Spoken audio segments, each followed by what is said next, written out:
Ladies and gentlemen, welcome back to another exciting episode of your crypto market update. Today is December 13th, 2024, foul year of our Lord. Safely nestled here in the underground bunker in the Kraken cryptocurrency headquarters, located smack dab in the Midwest of the United States. We got an ice storm coming in tonight. Yeah, not sure how I feel about that. I feel pretty good, as some of you might know. I had this very large cottonwood tree in my yard, and I recently just had it cut down just several days ago. This is a huge tree, a very old tree. Part of me felt bad about it, all right? The part of me that would have voted for Bernie Sanders back in college. Yeah, that part felt bad about it. But when they felled that tree and I saw that it was rotten inside and it just literally split apart when they got the base of it open, I just felt so good about myself. Now I don't have to worry about that thing falling and killing me. Life's good. The only thing I need to worry about falling and killing me is the price of Bitcoin. Ladies and gentlemen, we have an interesting show today. And the topic of today is Bitcoin going to quickly, the Santa rally, soar to $125,000. Let me know your thoughts in the chat and in the comment section down below if you happen to be one of the individuals who is watching this on demand after the fact. And shout out to my on demand viewers. There's actually like quite a few of you. Not everybody watches live. Yeah, there's I would say about 30% of you take the time to watch back. Probably not the whole show. You skip around and everything, but shout outs to my on-demand viewers. You guys are great. My VOD watchers. There are several reasons why Bitcoin might soar quickly to $125,000. Not only seasonally are the last several weeks of December, the last 2 weeks particularly, extremely bullish seasonally for Bitcoin, particularly when we're in an uptrend cycle. But also, there is a significant supply situation going on with Bitcoin. OTC desk supply, so this is literally for the big players out there who don't want to transact on centralized exchanges and who want to go through over-the-counter desks, their supply has plummeted to only like 704 Bitcoin from 6,000 earlier in the year. Bitcoin balances on exchanges are at their multi-year low. And interestingly enough, I'm going to point out a trend that every single time Bitcoin balance on exchanges has gotten this low, with I think one exception, it has been the midpoint of the uptrend in a bull market. The midpoint, ladies and gentlemen, the midpoint. Doesn't mean the price is going to 2x for Bitcoin here, but it certainly does suggest that we are nowhere near the top. There is no Bitcoin risk signal. And I think the most likely scenario that we are seeing, that we're going to see over the next several weeks, is a supply squeeze. A squeeze to a significantly higher price in Bitcoin. The effect on altcoins, typically, when we enter into a breakout on BTC, is that altcoins tend to not immediately follow along. It is when Bitcoin reaches its new high and begins consolidating that altcoins then rapidly catch up. So the potential for yet another, as I have cautioned for the last week, the potential for yet another small dip on altcoins is still there. I'm not interested in shorting the markets. We're not in a bearish trend. I'm not interested in these price action concepts and looking to take price lower. Not interested in it whatsoever. My main focus and priority over the weekend and moving into next week is going to be capitalizing on any secondary or tertiary at this point in time altcoin dips with spot buys and avoiding leverage for the most part on altcoins right now until we are back in a confirmed solid uptrend. Then I'll begin using leverage again and calling leverage signals. Right now, we still have several leverage positions opened up on the big caps, on the majors, and that is going quite well. I think still quite a few opportunities. In today's show, we're going to go over those opportunities. We're going to go over the markets, of course, and we're going to try and make some money today. All right. So before we begin, general housekeeping things. We do this show every weekday, typically from around 10 a.m. to 12 p.m. Today, we're doing a later show. This is 11:30 a.m. to 1:30 p.m. Central Standard Time. If you appreciate what we're trying to do here, our mission here is to supply you with the facts, the strategies, the knowledge, and the education that you need to successfully turn your trading hobby or your investment hobby into a business, to treat it like a serious money generation thing. That is what I've done since 2016, full-time in crypto since 2018. If you are interested in doing that and you value the work that we are doing, we're not here to pump bags. We're not here to shill you some new ICO. We're not here to, jump on the bandwagon of whatever is hot and recent. We are here to talk about strategy. We're here to talk about realistic analysis and realistic price targets. If you value that, please support us by hitting the like button and subscribing to our channel on YouTube, dropping a follow on Rumble. You can also follow us over on Twitter, X now, at cracking_crypto, where we post our alpha report every morning and evening. Don't forget, we are in the middle of our Christmas season trading competition over on BYDFi, exchange partner of Cracking Cryptocurrency. That is the second link in the description. If you use that link, it's going to hook you up with a VIP level 1 fee advantaged account. So an immediate 17% off all of your trading fees on futures. On BYDFi, you'll enjoy 0% spot trading fees, access to over 600 pairs, no KYC or VPN requirements, and demo trading. So you can actually test your strategy out before going live and risking your capital. So check out that trading competition. You can join for free. $2,300 prize pool currently. 5 top traders will share 80% of that pool. The 20% that was remaining will be distributed to any trader who trades over $100 in volume. And finally, if you'd like to join our Crypto Trading Academy, learn our strategies, have access to our indicators, our weekly mentoring sessions, all of our coursework, and much, much more, you can find all of that information in the top link, crackingcryptocurrency.com. We are very competitively priced with the rest of the market, and we are not a Telegram signal group. We are much, much better. All right, ladies and gentlemen, let's get into today's show. Hopefully you're doing fantastic. All right, as we are wont to do, let's get the music going a little bit. As usual, no early chatters today, or is my thing broke, or are you guys just not paying attention? I don't see a single. Let me go to live chat. I don't see a single chat. So I don't know if my chat's broken or what's going on. I don't see a single message. We have not have the regulars in here. Okay, yeah. I get it. It's Friday. We're chilling. No worries. It's all good. Let's get right to Bitcoin, guys. We've got that bullish 5-minute, 10-minute, 30-minute, and 4-hour trend. Overall, life is very good for the bulls right now for trading Bitcoin. Bitcoin has been really doing A/B trading, just very nice. As I said, okay, we've got B-Flow, Dougie, we've got Atticus. Good to see you guys. As I said, we are back in bull trend strategy as we have regained that 4-hour period. We have regained the 4-hour guppy bands. We have regained the 4-hour momentum. We have regained the daily 10 exponential moving average. So those are all the bull signs that we want to see. And probably actually we're seeing a potential short-term breakout right now above our previous high of 101,450. We'll see if we get a clap back down. Peckham, I'd like to order the McRib, please. Large Coke. Diet Coke, man. Come on. Don't you know type 2 diabetes is the biggest risk that we've got going on right now? And I see Tyler, the man, the myth, the legend. All right, so Bitcoin actually doing really, really good. We are pushing up into the high value area of the day, so this is going to be a high risk area. We are either going to see a strong continuation of the uptrend here. We are seeing higher highs and higher lows on pretty much all time frames, or we are going to continue on in this consolidation because, again, let's not forget, approximately 100,000.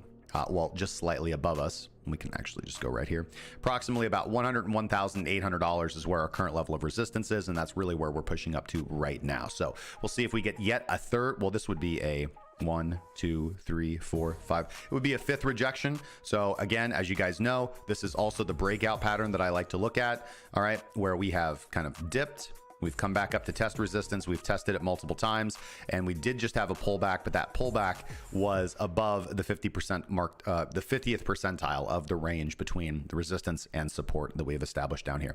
We also have the 4-hour, good to see you, Magnus. We also have the 4-hour 200 SMA. This is probably the most important thing that we have going on right now.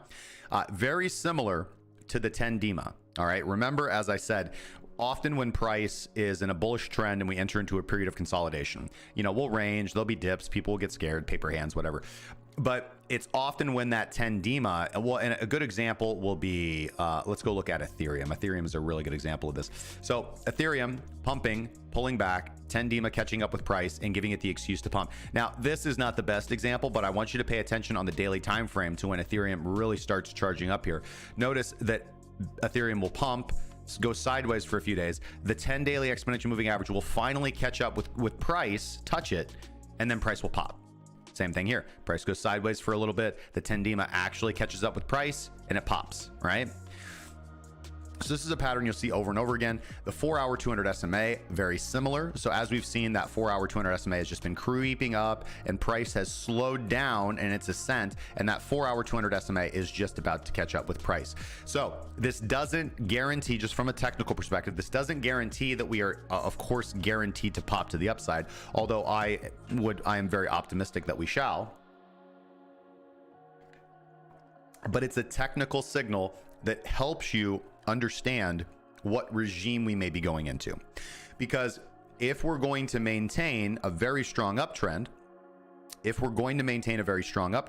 when that 4-hour 200 SMA catches up with price, we should begin to we should begin to pop. If we do not, if and instead we start to trade down below the 4-hour 200 SMA, that is a signal that we are potentially moving into a range regime. All right. And potentially even worst case scenario, potentially even entering into a bearish regime. Now, it doesn't just take price. See, this is what people get confused. It doesn't just take, and this is why I'm kind of lambasting people who are like focused on shorting. My advice to 99% of people, certainly most likely the viewers of this show, is that if you don't have access to very good automated trading systems, if you don't have access to, extremely fast order execution, essentially something like a market maker system, if you're not running a type of market maker bot, this is not really the environment for you to be profiting off of short trading. You know, I know it's really, enticing to be looking at, like maybe X or Telegram or wherever you might be and seeing people, especially like during the dip, people posting like big profits on short trades. But here's the thing. The average trader is going to be much better served by simply trading in the direction of the dominant trend. You're going to make vastly much more money, and it's also going to teach you patience, right? So like, for example, right now, I'm looking at the 5-minute chart. I see Bitcoin's in the value area high. It could be a short for the day. All right. It could be. We're in the value area high. It's a good risk to reward trade. But why would you do that? Right? I don't really see the point in that. Sure, there might be a little bit of money to be made, but what I like about trend following trading is that it teaches you one of the most important skills you'll need for long-term success as a trader and investor, which is patience and the ability to sit on your hands. If we're in a bull trend, only trade long, period. And if the trade's not there, don't force it. And don't be like, well, I see we're in a bullish trend, but man, price looks pretty overextended. I better short. Ha, ha, ha. How many times does that happen to you? And then price just continues to tear off and hit up your stop loss, right? More often than not, I would expect. So don't get caught up in trying to be too fancy with it and trying to be too complicated. I recommend that this is what I focus on. This is what I advocate in our Crypto Trading Academy. And this is my advice to all traders and investors. Focus on building your Swiss Army strategy that's going to do well, that is going to only go long in a bull market, that is only going to go short in a bear market, and that is going to get chopped up in a range market for the most part. That's what you want to build, because that strategy is going to make you money. After you have done that, then you can begin to diversify your strategy into more specialized bull market trend strategies, bear market trend strategies, and range strategies. All right. So one of 3 strategies. And then the next level of mastery is knowing exactly when and how, which and when to turn what strategies on, what strategies off. And the level of mastery after that is to realize that you can actually have all strategies on at the same time, and you just need to constantly change your allocations of capital. So that is the different levels of mastery. I'm sure there are much more following that, but especially in crypto, which is highly momentum driven. Let's talk about another piece of advice here. Let's just zoom out here a little bit. I'm going to give you right now, potentially the best crypto investment advice you're ever going to hear. Now, I'm going to preface this with the advice that I'm about to give is going to be true in bull markets. Okay. This advice is not true in bear markets. And so here's the advice. In almost good for you, Alex. Hell yeah. Virtual did pop, man. I'm still holding on to 50% of my bag. It probably does make sense to begin scaling out a little bit here, but yeah, man, good trade. With regards to what should I rotate my capital into, or what cryptos are likely going to be the best bet in a bull market? You know, people really hate to hear this advice, but it's undeniably true. All right. There's an old adage. All right. There is an old adage. Freight trades. It's because we're prestige worldwide, baby. There is an old adage in trading equities that goes, what's hot rises higher. Okay. And basically this means that, hey, if something is, you know, really popular, really trending, it's probably just going to keep going up. And you need no look further than something like Tesla or Nvidia, for example. All right. One of the biggest short sellers from the Big Short fame was short on Tesla, and recently said that he was closing out his positions. And imagine price started soaring after that, skyrocketed after that. So what's hot tends to rise higher. In the stock market, there is a big role for what's called value investing. And value investing is when you invest in underperforming assets because you believe that their stock price does not reflect their real value. And so essentially you are betting, not necessarily at the more extreme end of this, you can get like distressed assets and things of that nature, but that's a little bit different. But again, not super different, but just more extreme. But in the stock market, value investors play a very large role because there is this kind of ability to, you know, see something that's underperforming the rest of the market, see that there's intrinsic value there that the rest of the market doesn't realize, and value invest there. And while I'm not saying that that plays zero role in cryptocurrency, I'm saying that for the average investor, that's not a winning strategy. All right. You do want to focus on what is performing really well, and price is the best indicator. So for those of you who are kind of looking at, well, what is likely going to continue to perform well for the rest of the cycle? It's likely going to be the coins that have already proven that they're performing well right now, because those are the coins that new traders are going to come in, retail traders are going to come in, and they're going to want to enter into those top performing coins rather than the laggards, right? Like fresh capital is not going to come in and see 19 coins that are up 600% and then look at a few coins that are down 50% and think about investing in the down 50% coins. There is a subset of crypto traders who do that, and we call those losing traders, unfortunately. All right. They are constantly like whining about like why their coins should go up. Now, in a bear market, this is different because everything is going down. And so in a bear market, the goal is just value investing. The goal is scaling into cryptocurrencies that you think have potential for the upcoming cycle, because everything is going down equally. And so that is the time to pick winners and losers. All right. But when we have the evidence of the market right in front of us, you want to be rotating your capital generally into things that are already performing well. So what are things that have performed like very, very well? Well, off the top of my head, assets that come to mind are things like Aave, Sui, Pepe, Phantom, obviously XRP, HBAR, Algorand, Blockstack, Avalanche, Polkadot, Bitcoin, Ethereum, Solana, Cosmos, AMP,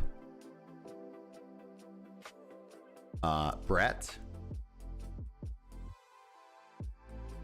Okay. So looking for assets that are already performing well is going to do very well for you. We don't speak the name of Mog here on the stream, brother.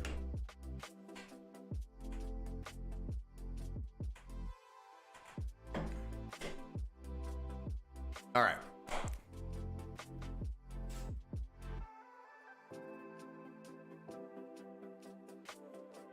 Yeah, I mean, listen, guys, if you're not scaling into the Hawk coin, I mean, you must just hate money, dude. You must just hate money. Dougie says, let's see here. Didn't take the money. BTC went down and back up. Knowing when to take the money is my biggest issue. Yeah, so my advice here, I kind of posted about this in this morning's, oh no, not in this morning's report. This was in a response to someone in our Discord this morning. And they were essentially asking, well, how much should I invest?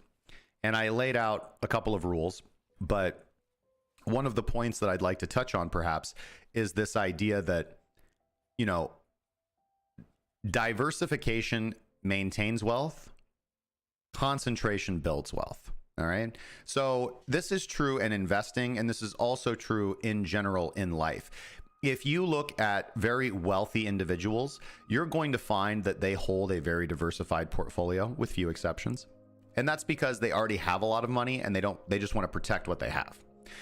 But if you look at how they actually got that money, it was by generally being single-mindedly focused on one or few endeavors or exploits. So it is the grind, it is the maniacal focus on one thing and exhausting it to its limit that actually helps to rapidly grow wealth. And so that is true in business. If you're going to start your own company, you just need to put 1,000,000% of yourself into it. If you want to excel through the ranks of your job, you need to put your whole self into it. If you want, for anything in life, if you want to get really good at it, if you want to attain mastery, then you just need to throw yourself into it, be forthright, and do the best that you possibly can, and just really make it your life. That's the goal. That's the way. That's the only way. All right. Otherwise, you're hoping to get lucky. On the other hand, once you reach that level, then you can diversify. So this is true in trading as well. All right. This is true in trading. This is why I recommend dialing down and focusing on building one strategy, right? And not like trying to play so many things in the market.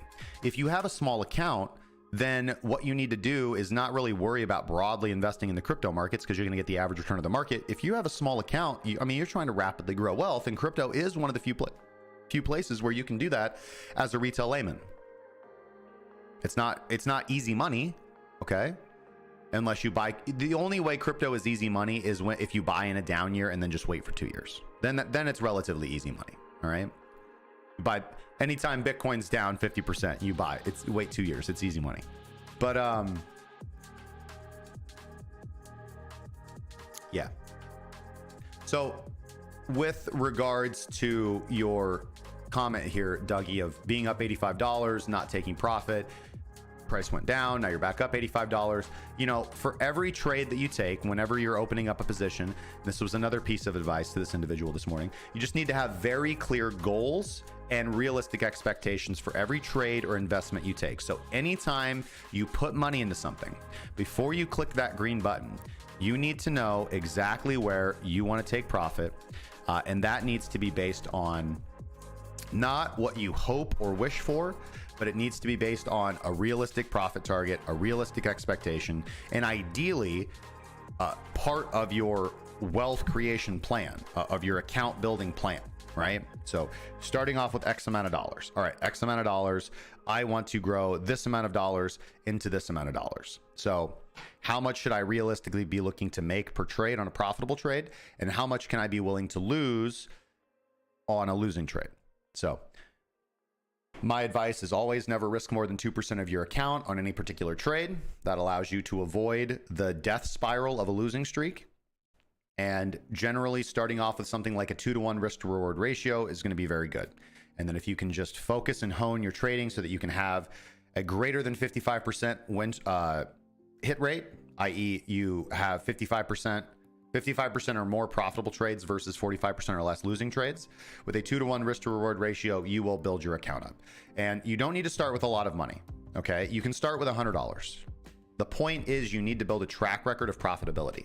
And it's okay if you start off with $100 and it takes you 6 months to go from, let's say, $100 to $125 or $100 to $150. That is a 25 to 50% return. And if you've shown that you can do that in the space of 6 months, then you will be more confident to invest more capital into this strategy. Unfortunately, where a lot of people start is they just kind of start off with a bigger number. It's usually more than they can afford to lose because they think crypto is easy money, and then they lose a lot of it. Negative things. Negative things. Yeah, so we are at the top of the value area high. So we're either going to see a pullback here, which is possible, but Bitcoin does look very strong right now. So it is possible that we just start trending very strongly to the upside. We need to lose 100 on a pullback. We would need to lose $101,300. That would be a pullback of approximately about 0.4%. If we lose that momentum level, then we've lost kind of the short-term bullish trend. And typically kind of the way we lost the last one was like kind of a big sell candle. So that's really the signal we're watching for, right? We're either looking for continued breakout here, and we're about to, sorry, I've been kind of dancing around this. We really haven't even gotten into the technicals yet.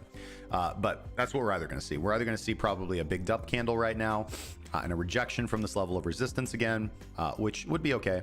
Or, I mean, like I said, on the road to 125,000. And we're going to go over that here pretty soon. But before we get into that, let's actually... I feel targeted by who I was a few years ago. Sure, my bots made lots of money just to get liquidated. I mean, and that is the thing, right? And this is the problem with easy automation. Like, I love 3 commas, absolutely love 3 commas. But the problem that a lot of people will fall into is that their basic product is their DCA bot. And a DCA bot works really, really, really well in a bull market. And you will make a lot of money, and people tend to just start, you know, adding in money to the account, adding in money to the account, adding in money to the account. But then the problem with crypto is that the bend at the end of the trend is often pretty harsh and pretty severe, and there's no going back. And, you know, people don't see the writing on the walls. They get too greedy, or, you know, they don't want to kind of suck up the loss, and they end up allowing that loss to turn into a big loss. So trading bots are great. They're absolutely fantastic. They can really make you a whole lot of money, right? But you need to know when to turn them off. You need to know when to turn them off. All right, as I said, we've got that bullish 5-minute, 10-minute, 30-minute trend. Value area high is going to be, did we already go over all of this? I feel like we already might have gone over all of this. I feel like we already kind of might have gone over all of this. Anyways, strategy overall, we're going to focus on the daily and the 4-hour. With regards to the 4-hour, we just had a big deviation back down to Bitcoin's significant level of support around $95,000. We have that creeping 4-hour 200 SMA coming up to us. Now, price has bounced very strongly from our level of support. We've pulled back, formed a higher low, regained the 4-hour momentum, and now we are pushing off. I would like to just see continued bullish price action right here up to and maybe surpassing my profit target of about $106,300 here. I'd really like to see that. That makes a lot of sense. Appreciate that, Britt. We've also regained the daily 10 exponential moving average, so we do have that daily momentum there as well. And also note, similar and analogous to the 4-hour 200 SMA, look at the weekly. We've got that 10 weekly exponential moving average slowly creeping up on price action as well. So what is the worst case scenario here? The worst case scenario is that we're unable to break successfully above approximately 101,800 to 102,000. We do see rejection here, and we do pull back down closer to $96,000, $97,000. For me, that's when I'm gonna open up a new leveraged long position. I haven't opened up one yet. I was anticipating, or again, it doesn't really matter what I was anticipating, but that's just having that order set there so I can take advantage of any price dip is the current strategy moving forward.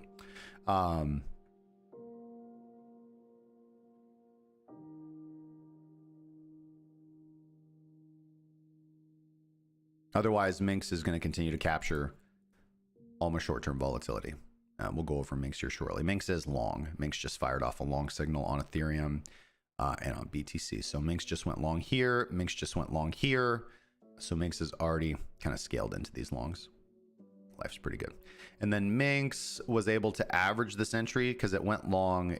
Actually, this is a down candle. So it went long here, here, here, and here. And took profit here. So I think there was like an average profit there of about 0.69%. And now we have an averaged entry of around 100,600. So hoping to hold that 1 hour period of momentum. Overall, pretty good, as we can see. Higher lows. And similar for Ethereum. Ethereum went long here, here, here. Took profit here, here, here, and here. We do need to wait. This is a fresh 1 hour candle. So, but we might be firing a signal off here. All right, life's good. And it looks like Solana has pulled all the way back to the hourly baseline. We probably see a bounce on Solana here. Okay. But overall, that's Bitcoin. I think that is the Bitcoin plan.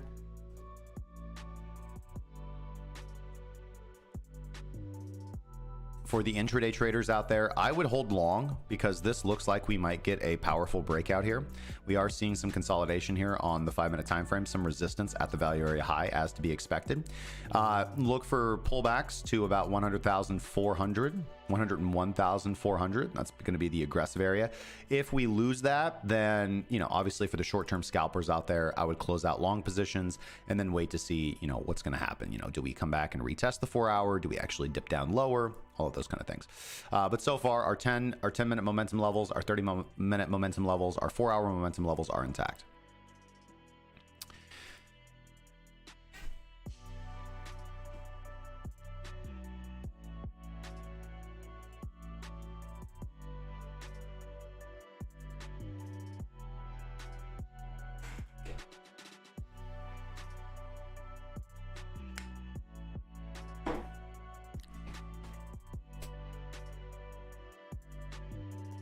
Feel like I'm almost over being sick. I can feel it. I can feel it. All right, Ethereum.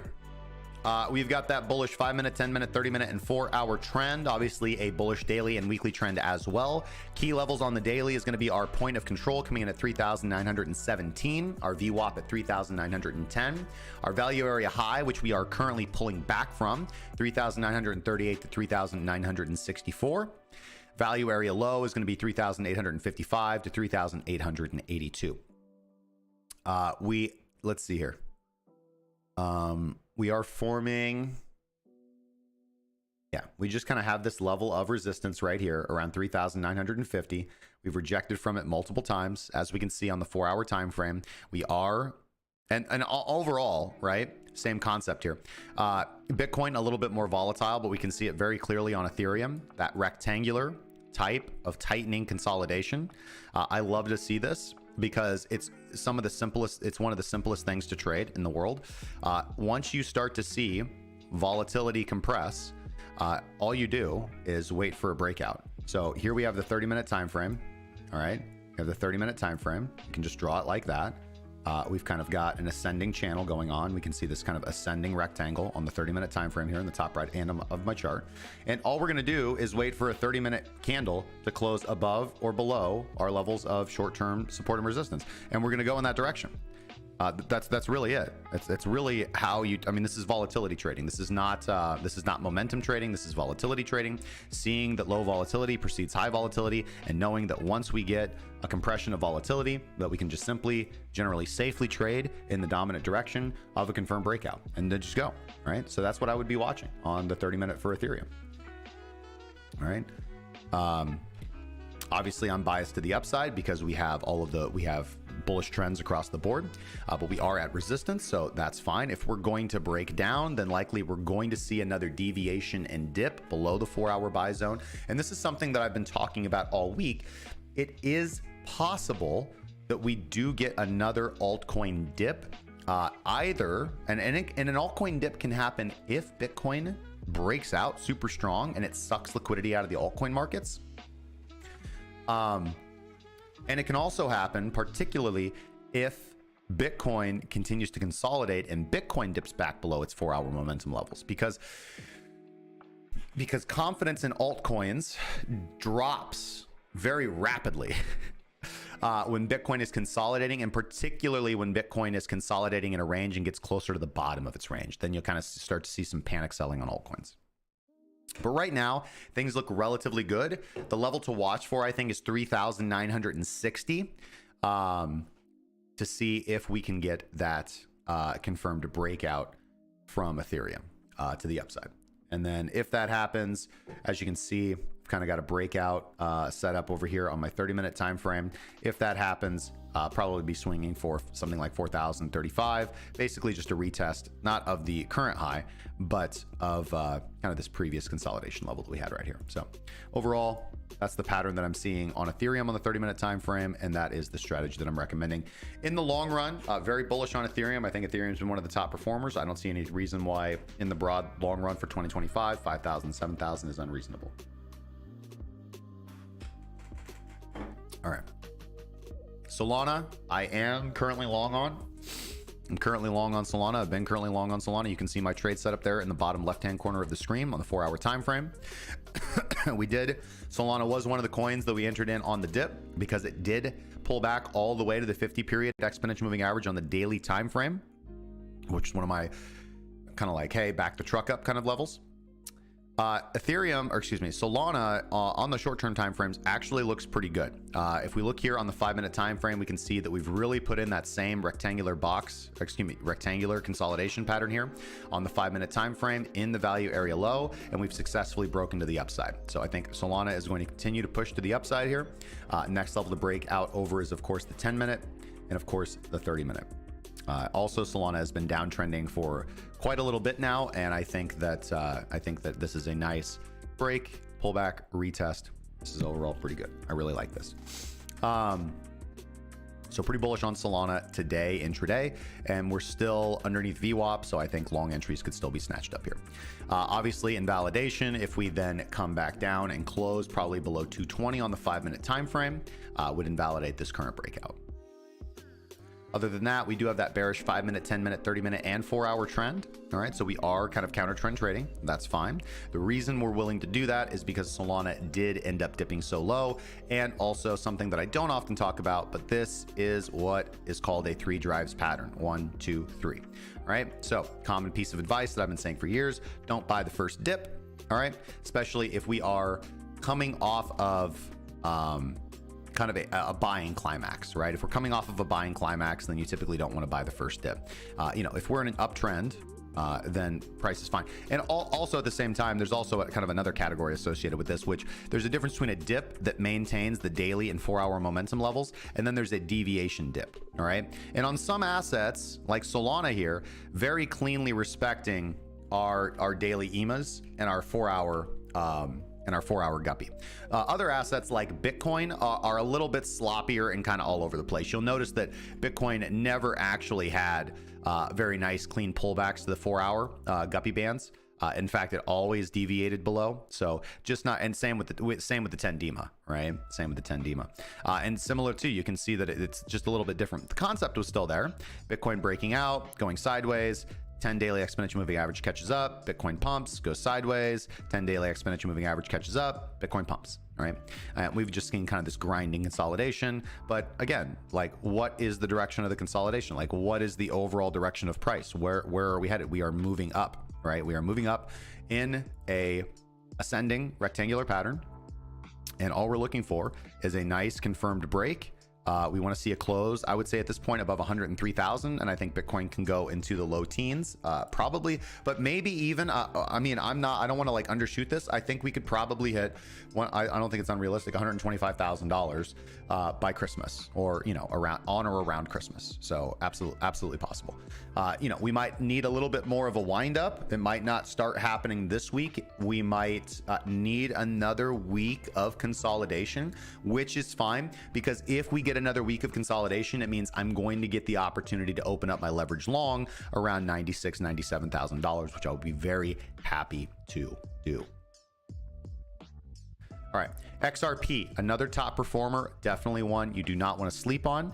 We do have that bullish 5-minute, 10-minute, 30-minute trend and that bullish 4-hour trend. Similarly, XRP right here is consolidating in an overall rectangle pattern between support at 220 and resistance at 250. I am very much eager to trade the breakout of $2.50, and I think we probably push for $3 and higher. We are grinding that 10 daily exponential moving average. We've already kind of put in a significant low here, and I would expect those lows to hold. However, we do have that 4-hour 200 SMA creeping. And like I said, it might take another week for broadly the market to kind of recover. But I would expect XRP to recover quickly. And like I said, XRP has held up very well on the dip. As we can see, 1, 2. The other thing that we've got to be a little bit worried about is that XRP has not completed that 3 drives pattern, as have most altcoins. So it is possible that we see XRP down here around 160 to 180 if we're going to have another dip. Because if we have another dip, that dip's going to happen quickly, right? And dips are just kind of harder. But other than that, XRP, as far as intraday goes, consolidated at today's point of control around $2.44, rejected from it, has kind of back tested that as resistance. We are still above VWAP, so it is looking like we are probably going to drift down below VWAP, potentially retest the value area low, which would basically be retesting support around $2.30 and the 4-hour guppy buy channel. All right, so like I said, I like XRP. I'm still holding my long on XRP. But if we start making lower lows, I'm probably going to have to cut that for risk and then look to re-enter a little bit lower. But overall, XRP is still holding spot. Believe in big things for XRP for 2025. Doge, similar. All right. But again, Doge at the same time was grinding up. We now have this deviation. Okay. Key levels, or excuse me, important things intraday. We have that bullish 5-minute, 10-minute trend. We have a bearish 30-minute and bearish 4-hour trend. So Doge really needs to break back above like 42 cents. All right, we are at support. We've established this strong level of support going all the way back pretty much to November. So we've had this support for about a month. We have at our first big deviation grinding that 200 at 4-hour 200 SMA. That 4-hour 200 SMA is catching up, and that's the level that we're currently grinding right now. So just technically, I would expect a pretty powerful bounce. I'll feel a lot better about Doge if we can get back above the 4-hour momentum bands and above our daily 10 exponential moving average. We do have that, like I said here, we have that rectangular consolidation here on the 30-minute time frame. So compressing volatility. We did break out from there, but rejected right back down to the bottom of the channel, and we are going for another breakout right now. So I would still be very much speculating on Doge to the upside here, and over the next couple of days, just because of where we're at. And that's about it. Still holding my Doge long. Life's good. Okay, other open positions, obviously, for the group, we already talked about things like ordinals. We already talked about things like WaxP. Aptos, extremely strong, extremely good recovery. I would be buying any Aptos dips back down close to that 4-hour 200 SMA around $12.72. Pepe, super strong. Got a Pepe position. That 4-hour 200 SMA is creeping up. It's only down at 2064, so that's our worst case scenario dip, I think, at this point in time. Aave, I really love. I'm going to be probably going in pretty heavy into Aave for another leg up, but I'm going to definitely let it breathe, maybe even for a week or two, see what's going to happen. Sui, similarly, I think, very, very strong. I think Sui is going to continue to perform. We've got that. We can see the 4-hour 200 SMA has always acted as support, but that max downside is like 366. So we are currently a little bit overextended above the short-term momentum bands. And we've got our long-term momentum bands down here around $4.20 to $4.34. So that's where I'd be looking for dips right now. JTO, I'm super bullish on. We can see that JTO is also kind of overall grinding higher, very similar to Bitcoin, right? In this kind of ascending channel consolidation pattern. We are kind of at the midpoint of the range right now. So I'm looking for confirmed breakouts on JTO above like $4.20, or I'm looking to be a buyer closer to $3.50.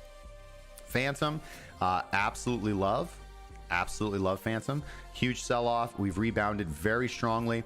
We do have support at $1.17, but that 4-hour 200 SMA is quite a ways away, and I don't really see a pattern on FTM right now. So while I love FTM and I think it's going to do really well in 2025, continue to do well, I don't really see a trade setup. Although, to be fair, we did break back above the momentum bands. We've pulled back, but I'm just a little nervous to kind of swing on FTM right now. Hey, Cryptonomics and Brand Commando, good to see you guys over on Rumble, man. Thank you for commenting on Rumble. Let's see here. With regards to Avalanche, Avalanche recovered very strongly. We bounced all the way back up to the current high, and we are currently selling off a little bit. But on the daily, we have recovered that daily momentum band. So I would just, why are you like that? I don't really like that. There we go.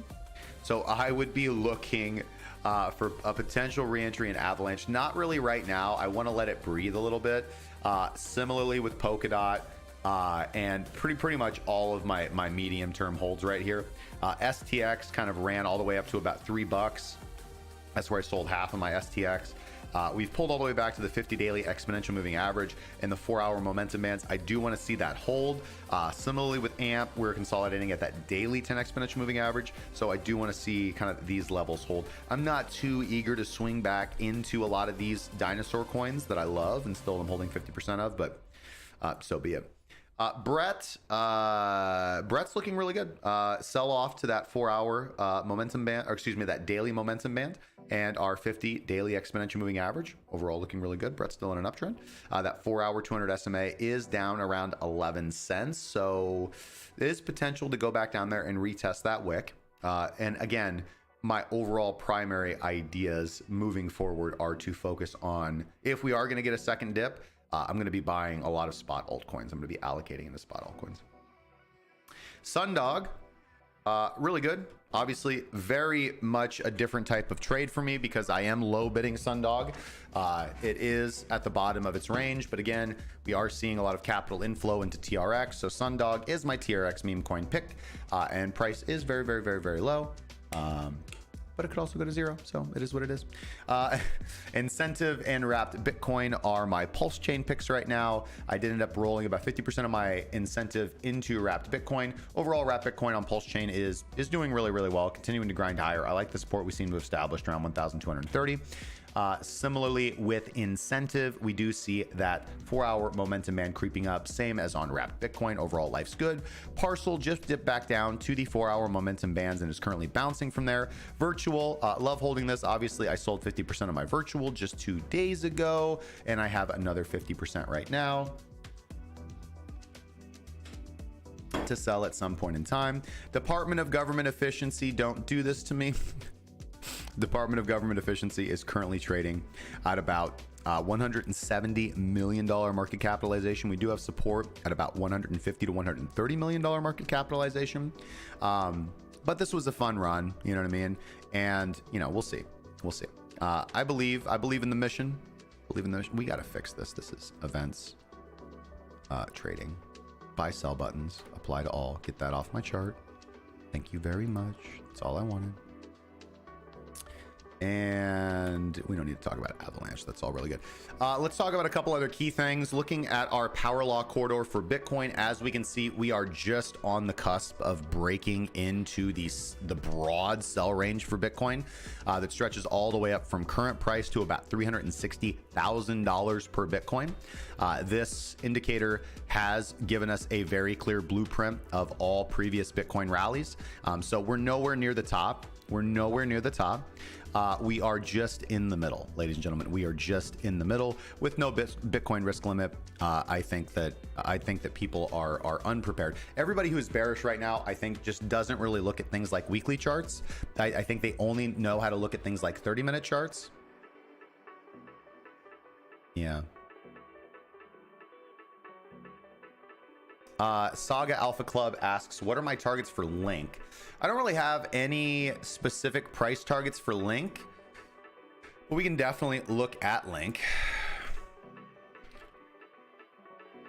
I want to look at its market capitalization is the most important thing to me. So Chainlink's current all-time high in market capitalization is about 22 to 23 billion dollars. We're currently sitting at 17.5 billion. We did a ton of consolidation between 2.8 and 4.6. So that means that the average investor or the average crypto degen is up about 400% on Link right now. Whereas most retail, I'm going to say, is up about 100%. So most retail is up about 100% on Link.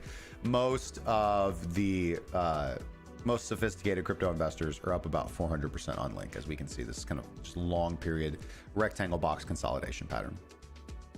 Obviously, of course, the first target is always going to be the new all-time high. And then since we'd be breaking into new territory, what I'm simply going to do is just the strategy that I know works the best for me.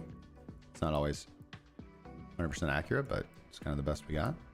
So just the fib retracement from the high to the low, we would be looking for kind of a 1.68 or 1.618 extension. Would be putting price at about a $35 billion market capitalization, which would be almost a 3x from here. Or excuse me, a 2x from here.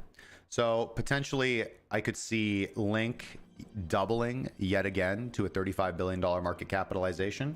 Of course, that is, of course, being conservative. There are so many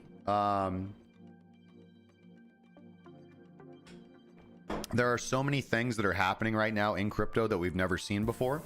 Obviously, the negative way to say it is, of course, crypto getting into bed with the United States government. But hey, you know what I mean? Wife swapping's popular, so it is, you know, it is what it is.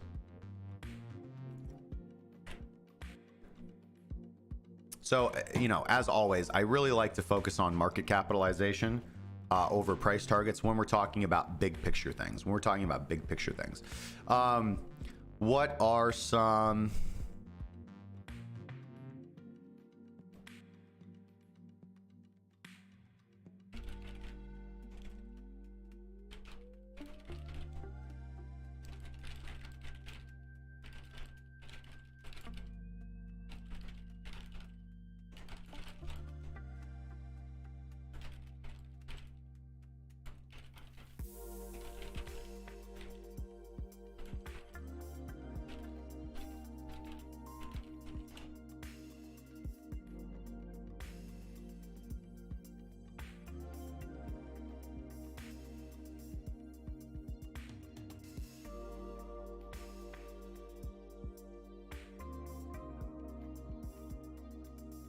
okay.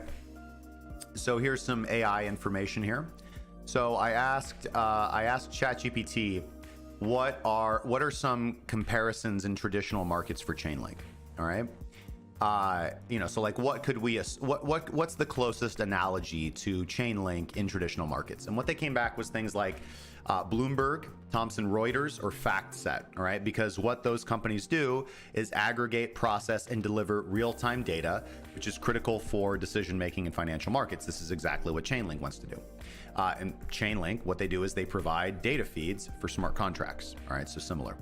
Now, if we look at Bloomberg's market capitalization, their market capitalization is estimated to be about $70 billion. FactSet is estimated to be about $16 billion as of 2024. All right. And data providers often trade at 8 to 12 times their share price often trades at 8 to 12 times their revenue. Right. So 8 to 12 PE ratio. So that's on the data infrastructure side. You could also look at it on the cloud computing side, and then you could compare them to things like AWS, Microsoft Azure, or Google Cloud. All right. Now, AWS as a standalone is valued at 1.5 trillion. But if we look at smaller firms like Snowflake, for example, they're valued at $40 billion because they have a much smaller revenue base.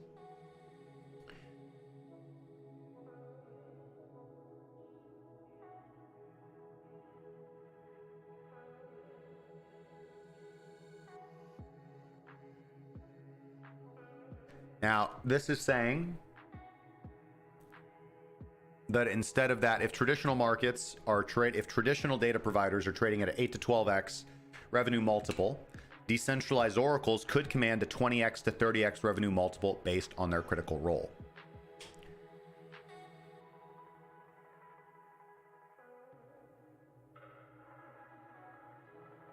So its reasonable target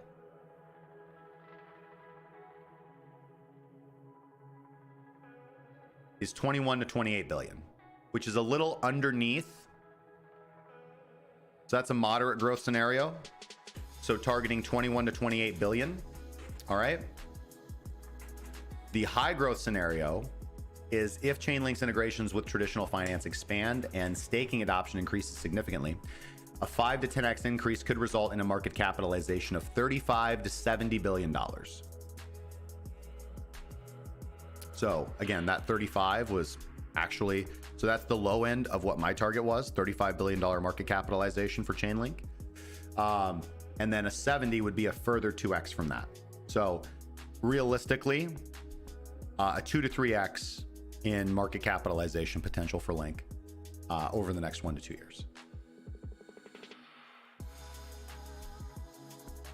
And again, we want to look at things that are already performing very well. Link is already performing very well. So what's hot tends to continue to rise.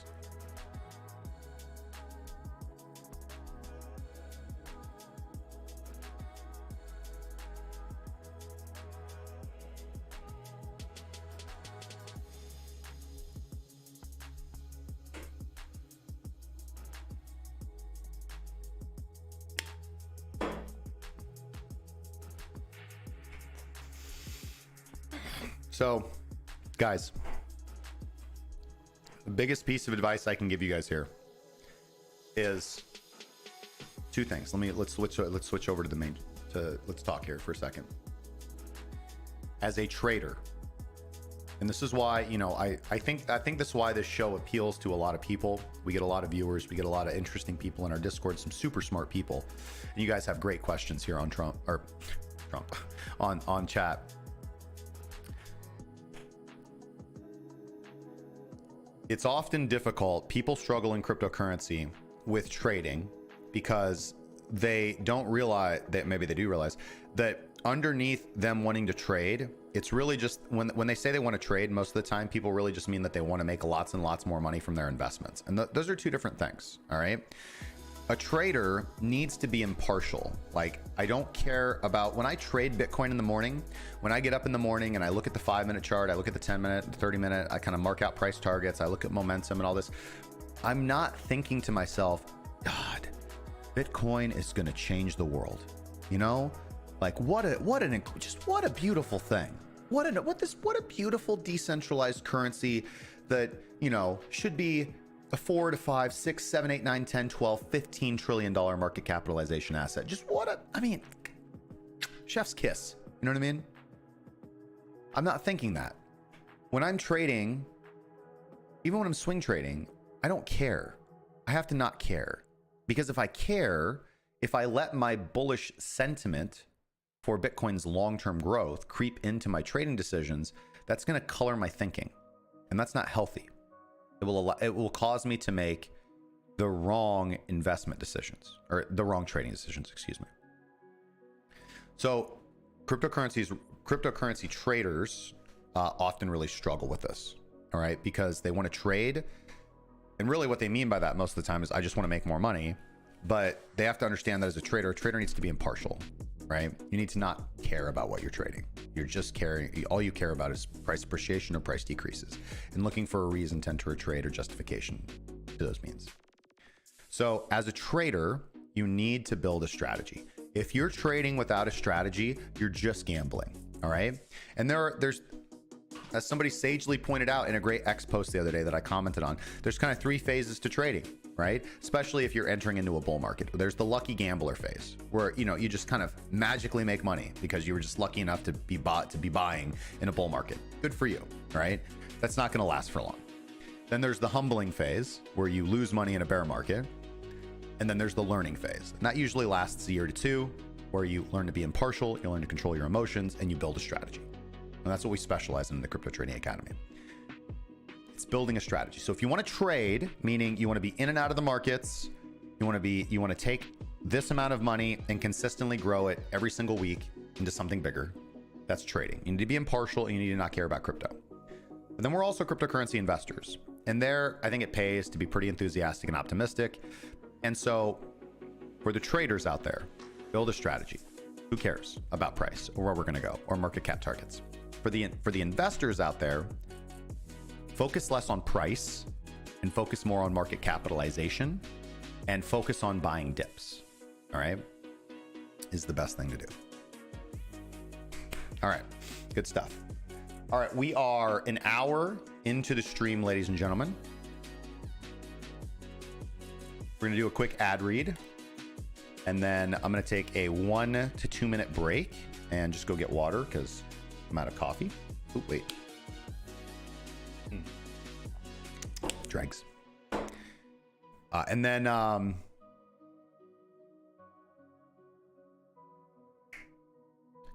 when I come back, we're going to look over the charts for why Bitcoin is likely going to get squeezed to $125,000 pretty soon. And then we will do any chart requests. We will check in on the Mink strategy and see how that's doing on Bitcoin, Ethereum, and Solana. And then we will likely go to X and shitpost for a while. That's what we're going to do. Haven't had any short-term trading signals yet on Bitcoin. Yeah, we're very much in a hold. We typically do not long the value area high.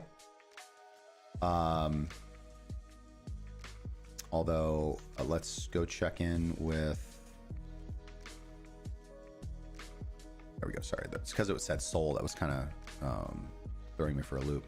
Yeah, we're still Mink. The last time Mink's fired was over here, so we're just chilling right now. We are firing on Ethereum though, and then kind of want to be a buyer on Solana right now, but I don't really see any signals right now, so I don't see any positions.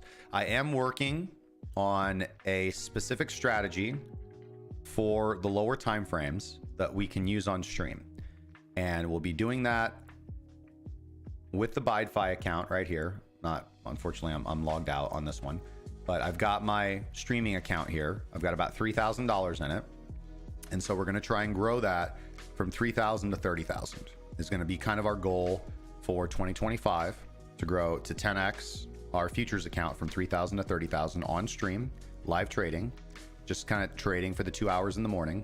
So that's what we'll be doing. That's kind of the goal for 2025. And I'm working on the strategy that we're going to use for that. We'll probably only be trading Bitcoin and Ethereum. And yeah, that's about it.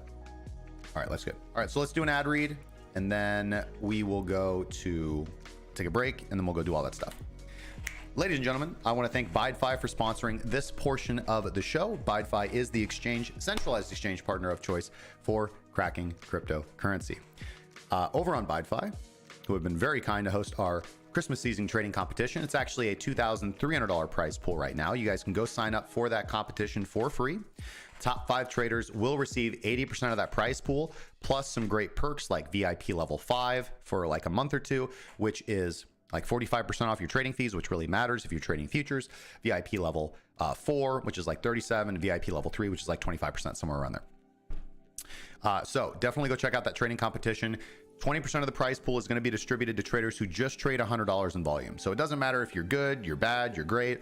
Go trade $100 and you can get entered into a chance to win that 20% of that prize pool, which is going to continue to grow the more trading volume we do, because every $1 million in trading volume, we add $100 to the prize pool. Over on BYDFi, you will enjoy access to over 600 cryptocurrency pairs, 0% spot trading fees, so you can accumulate long-term holds, altcoins there for absolutely free. Buy them, withdraw them to your ledger, withdraw them to your private wallet, whatever you want to do, whether it's a ledger or a cipher key, or excuse me, a cipher rock or a cold key, whatever you're doing. And derivatives, they've got up to 200x leverage on their futures. They have coin margined as well, so inverse perpetuals. So if you actually want to continue to hold Bitcoin and use that as margin and trade futures, you can absolutely do that. Or your traditional USDT margin futures contracts. They also have leveraged tokens. Nice throwback to the FTX days. ByDFi is KYC and VPN free. The majority of their clients are North American and Canadian, so they are North American and Canadian friendly, which is great because after the collapse of most North American friendly crypto exchanges that offer futures to offer access to leverage futures or margin, people have been kind of in a panic, and I don't really too much like the other options out there. So anyways, you can use that link in the description not only to sign up for the Christmas season trading competition, which is absolutely free, but using that link will also give you a VIP level 1 fee advantaged account courtesy of ByDFi, which will give you access to 17% off your trading fees right out of the gate. So click that link in the description, join our Christmas season trading competition, and thank you to ByDFi for sponsoring this portion of the video. Thank you guys very much. I'm going to take a quick break. I should probably turn the music off when I do the ad read, huh? I'm going to take a quick break. We're going to get back into this part of the chart and get back to Bitcoin right here and speculate on whether or not we're going to break to the upside. Don't go anywhere, guys, because when we get back, the reason why Bitcoin's going to go to $125,000 soon, check in with the Ming strategy. We're going to look at US equities, and we're also going to look at precious metals and commodities, and then we're going to shit post on Twitter. So don't go anywhere, and let me know if you guys have any chart requests. We will be right back.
Yeah, Bitcoin Honey Badger really doesn't care.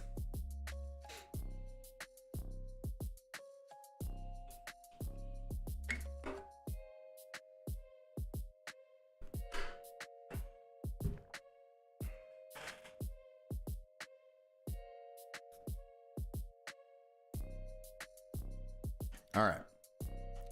Back in it. Wow. How did my camera get kicked that hard?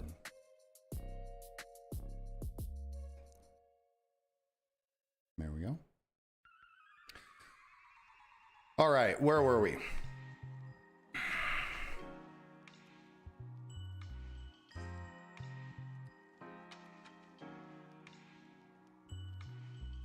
Let's see here. Sorry. Comment on Rumble from Brando Commando. I love that name. I bought in XRP at 25 cents. Been holding all these years. Would like to finally start day trading my altcoins. Any tips on what charts or platforms to use besides my exchanges? I mean, obviously TradingView is fantastic. It's where I do all of my charting, not only because it's got real-time data, amazing features, reasonably priced, but you also just have access to all of the custom indicators, which is absolutely fantastic. The ability to build your own indicators, the ability to kind of trade directly from TradingView. Obviously, generally not with crypto, but there are some great like third-party services that can pretty much let you automate any type of strategy that you want, and have those fired out to almost all the major exchanges. Obviously, I'm going to be biased for. It seems like you already kind of have your exchanges down pat, which is good. So just stick with what you trust, stick with what you feel comfortable with. With regards to charts and platforms, I mean, it's a huge learning experience, and there's lots of different philosophies on this. But again, TradingView is really good. CoinAnk is also really fantastic. coinank.com. Their pro charts are really good. I use those. Right, this is my CoinAnk. This is what I use to look at the footprint chart. So we can look in and kind of see. Actually, I don't know why I don't have my tooltip enabled. Show zoom tooltip, save. Thank you very much. Yeah, let's see. Overwhelming buying still so far. And we are building up some buying imbalances here, but they're not too crazy.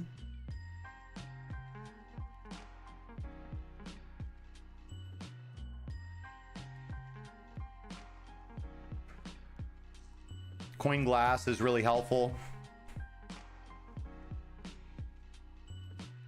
for looking at liquidation levels, open interest, fund flow switches. CoinGecko is invaluable for identifying token information and getting to the nitty gritty of things. But I mean, really all you need is TradingView and access to an exchange, and just start working on what strategy works really well for you. I mean, obviously we're in a roaring bull market, so my bull trend strategy is dip buying. By buying pullbacks to the 4-hour momentum bands is my primary strategy right now. And then as far as day trading goes, just looking for breakouts of consolidation ranges, looking for like lowered volatility, and then trading in the direction of the breakout momentum has been typically the most successful strategy that I have. And then on the daily time frame, which is my mostly automated strategy as well as my 4-hour strategy, it's looking for essentially breakouts. Most daily PTP strategies tend to be breakout strategies, and those work really well. Thank you, man. Appreciate the $1 super chat, brother. I don't know what they call them on Rumble. I've only been streaming on Rumble for like 3 weeks. I don't know if they're called tips or super chats. I'm gonna call them super chats because you're a super chatter, man. And thank you for your support, man. Really appreciate it. But overall, just keep this in mind too. Trading's difficult, man, but it's really, really rewarding if you stick with it. If you've been, for example, holding XRP for a long time, you're going to be up bigly. Just understand that it's okay to start out small and take the time you need. Everyone's different. So you're not slow. You're not bad at trading. Usually most people, it takes like 1 to 2 years to get really good at it because it is quite challenging. The challenging part is mastering your emotions and that kind of disconnect that I talked about in crypto between like putting your investment enthusiasm on the side and putting your impartial trading hat on. And just getting the ability to kind of really impartially analyze short-term price action, or build up a good solid technical indicator strategy, which is what I highly recommend. I wouldn't recommend going down the rabbit hole of like, oh, price action and higher, all that. No, just get indicators, build an indicator strategy, and good stuff, man. Oh, they're called rants. Nice. Rumble rants. Nice. Profit Bear says the main Jesus token account just got suspended today for the news on X. Our team hasn't learned anything yet. We are in the dark if it will get out of internet purgatory. Huh.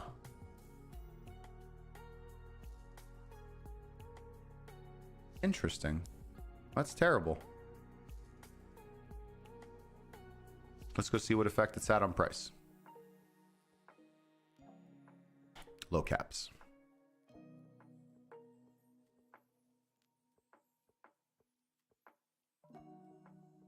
Well, I mean, on the bright side, might be able to put my $1,000 allocation in a little bit lower then. But, you know, so far bought the bottom. I'm gonna hold out with you guys.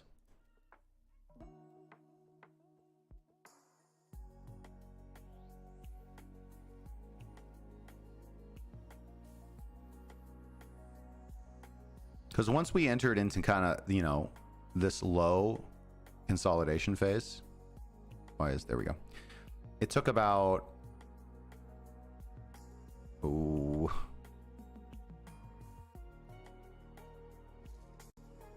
188 days to consolidate and break out. Previously, it took, like once we got down here, it took about 58 days.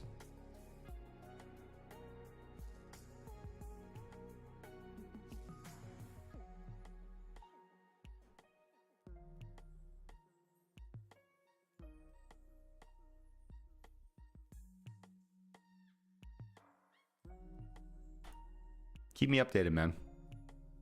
Keep me updated.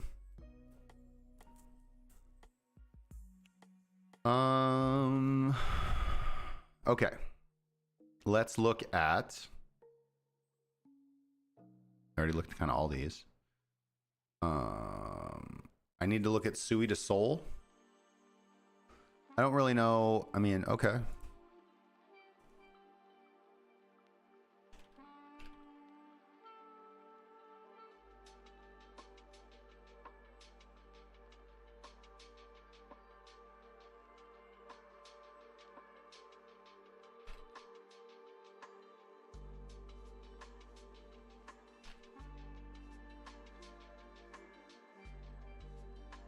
Like,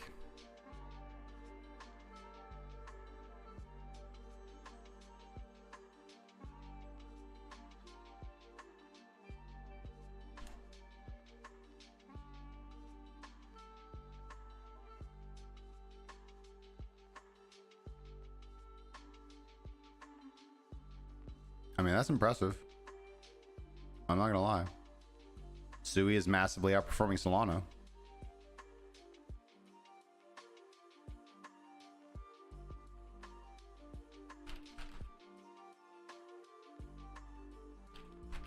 Just make sure I got it right. Oh, okay, that's a little bit better. USDT.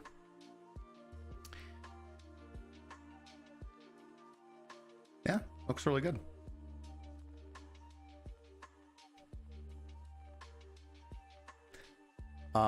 It probably doesn't hurt that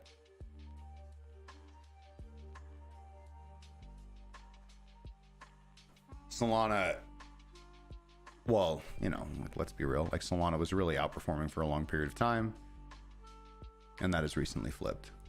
But that really only accounts for like this portion of the chart where Solana really started kind of underperforming. Doesn't really account for this. This is Sui's strength, I think. This is the strength of Sui. This is why Sui is on my trades now. Yeah. Sui's really strong. So this is kind of the phase of the market where, like I said, we've kind of reached kind of a big consolidation. We had a big dip and all this kind of stuff. And it's really, and like I said, I took like 50% profits on most of my long holds. And so now I've been very, very clear about that. That wasn't because I was bearish on the market or anything like that. I think we're going to push higher on most of these assets. And I was lucky enough that almost all of the assets that I was holding performed really well. But I took that money out for personal reasons, to do things in the real world that I needed to do, and to kind of set myself up for my family up for success for the meantime, which was the right decision for me. Yeah, and like I was up 5x, like I'm not. But kind of the big picture now as we go into 2025 is looking at how your portfolio has performed and looking at opportunity cost and looking at cycling into things that are likely going to continue to perform very well. If your coins haven't performed well in 2024, then they're probably never going to perform well. All right. Obviously, the narrative is a little different on things like new launches, for example, because often new launches can be sold off heavily into, consolidate for a long period of time, and then pump. But if you're just trying to rotate into established coins, if your coin hasn't performed in 2024, I mean, you're holding a lemon, man. You're holding a lemon, especially if it's been around for like a year. Just gonna drop that there. You guys make of that what you will. But anyways, all right, let's get to precious metals and global markets and commodities.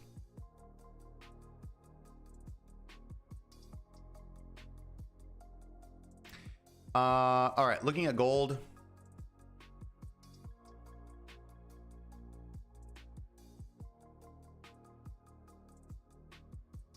Yeah, I agree with you there, Blake. I think that, Ethereum has performed really well USD wise, to be honest with you.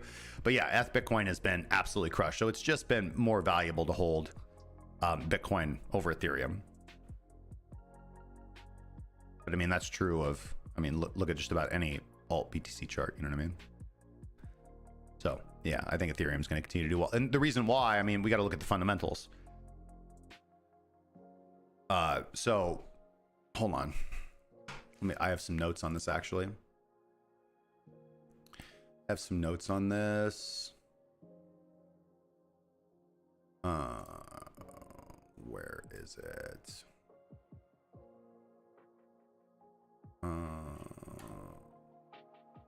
Yeah.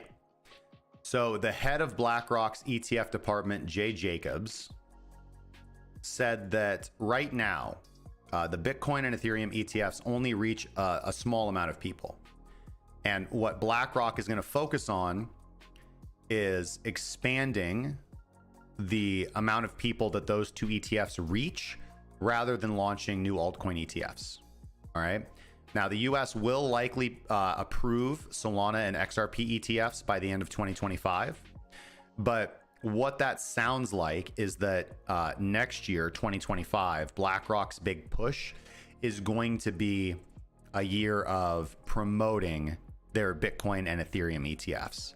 So I think obviously Bitcoin has its own intrinsic fundamental value reasons for going up post ETFs. Ethereum ETFs are a little bit newer, but I think that, 2025 will be a great year for Ethereum to shine as BlackRock actually pivots to actively promoting it and expanding the coverage of the ETF. All right, continuing to see gold not able to break above that level of 2,718, 2,720 approximately, pulling back down into that daily momentum band. We do want to kind of take note that momentum band is squeezing. So I'm not really seeing any big trades on the horizon right now for ZAG. For ZAO, I'm sorry. Probably need another week or so for wind up. I think we do try to push to the upside. That daily 200 SMA is kind of creeping up because gold's been on a real tear lately.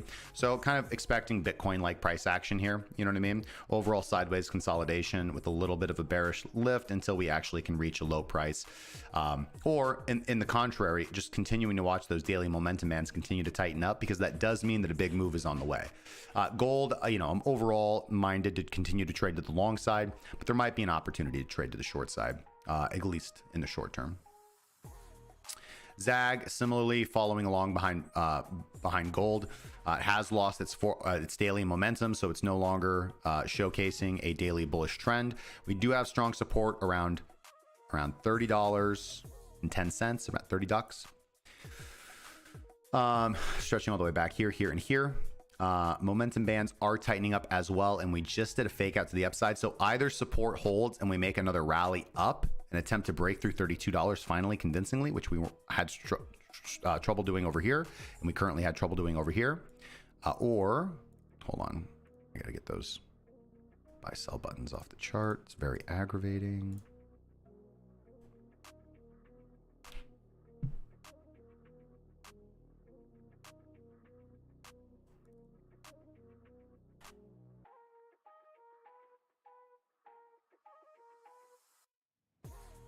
Well, we do have that 4-hour 200 SMA. So I would still, I've got to be minded to look for bounces from 30, 29, 29, $30, the high 29s. Deviations below 200 SMA. At this point, probably buying opportunities, but then once that happens, typically the pattern is once we deviate below a primary momentum level, then we put in a lower high and either into rectangular consolidation below the 200 SMA, or we enter into a bearish trend. So UNG rejecting from the 200 SMA. As you guys know, I am gigalong on UNG. Natural gas to the upside is one of my big trades for 2025. And as far as traditional finance goes, we have extremely strong support here around $13. Looks like we might be going back down to test the bottom of the range here. Totally fine with that. Very long-term position, value investment on UNG. And looking at oil futures, which is my other kind of in several parts big trade of 2025, I am bearish on oil futures and looking for oil futures to break to the downside. $50 a barrel of oil, $1.79 gasoline in the United States is what I'm looking for. Looking at the SPY. SPY is very much grinding. We've got the fast momentum bands tightening. Do need to see, you know, a breakout of 609, 610. Otherwise, we're probably going to dip down into the slow momentum bands here. So looking kind of toppy here. The SPY's looking a little toppy. We'll see. Obviously Friday's profit taking day, so we'll see what Monday brings us. And the Qs breaking out to a new high, but really unable to make any progress. But chilling here at a new ATH. So overall good. So we probably actually see the SPY dip a little bit and continue to rocket back up. Equities. MicroStrategy still in its rectangular consolidation in the vicinity of the 10 daily exponential moving average. Just watch for a breakout, confirm breakout in either direction. Same for Coinbase. Coinbase does look like it may want to dip a little bit, but we are at the bottom of the range, so call options might not be bad on Coinbase. Nvidia is attempting to break down below the 50 daily exponential moving average. We have formed a lower low, a lower high, and currently support around $132 right now. That 200 SMA is creeping up. So I would actually expect a little bit of a bounce from Nvidia. Actually, I would probably expect a lower low and then a bounce, honestly, on Nvidia. SMCI. I think dead cat bounce back up to resistance. SMCI probably pulls back to like $24. Tesla continuing to charge. You love to see it. New all-time high on Tesla. Love it. Don't fade. Palantir continuing to grind higher, just like Tesla. I wouldn't fade it. Vistra. Nice pullback to the 50 exponential moving average on the daily. I would be long on Vistra. Probably looking for a bounce back up to about 160, 155 to 60. DJT looking like a confirmed breakout of the 200 SMA. I would buy any dip. I would buy any dip on DJT. With invalidation probably below 28. I'm looking for DJT to get back up here into the 40s and 50s. Can't stop it. All right, again, looking at the Mink strategy. See how we've performed recently. Short, take profit, short, take profit, short, short, take profit, short, wrong. So winners, one loser, long, long, take profit, two winners, long, long, long, take profit, three winners, and double long. Minx is double long on Bitcoin right now. So speculating to the upside. The results of those trades aren't closed yet. Ethereum nailed the short trades. Short, take profit, short, short, short, take profit, short, take profit, short, short, take profit, short, wrong trade there. But you would have been out of this trade on this candle right here when we cross back above the zero line. Let's see here. Long, long, long, long, long. So yeah, Minx is going kind of gig along on Ethereum right now. And as far as Solana goes, nailed the downtrend. Short, short, take profit, short, take profit, short, short, short, take profit, let's see here. Long. And you would have closed out of those here. So you may profit on this one and this one. This one's kind of break even, but lost on these two. Called for a short, but then immediately close. So flat on Solana right now, Minx is. All right. Now let's go look at how and why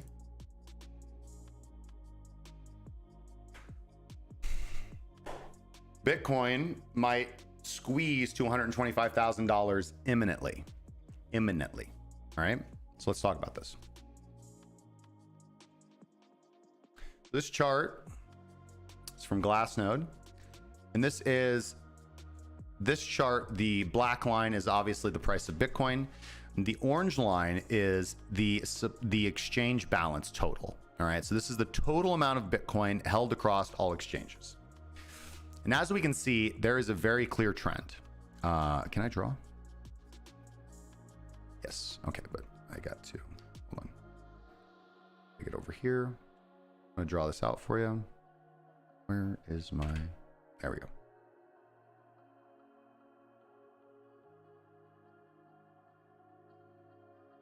There's a very clear pattern from 2021. Okay. When exchange balances reach a very low point, okay, with one exception, but honestly, not even an exception here. So I want to just point this out. Okay. I want to point out the correlation between the dips in Bitcoin balance on exchanges